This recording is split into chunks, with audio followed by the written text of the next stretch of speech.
বাড়িতে কুরবানির গরু চলে আসছে। আস্তে গরু কি কুরবানি দিচ্ছি?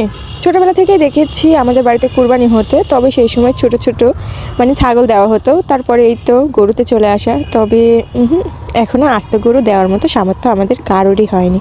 তবে ইনশাল্লাহ কোনো একদিন দিব।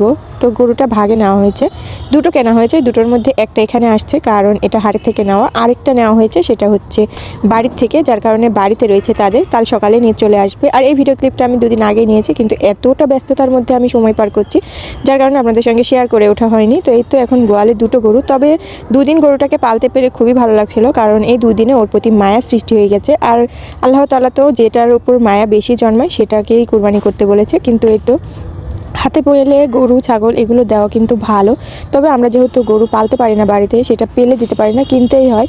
তো যার কারণে তো কিনে দুদিন পেলেই দিতে পারলাম আলহামদুলিল্লাহ। আর এই ছাগলটাকে এখানে রাখার কারণে এত ভেবা ছিল, কারণ ওর জায়গায় গরুটাকে রাখা হয়েছিল।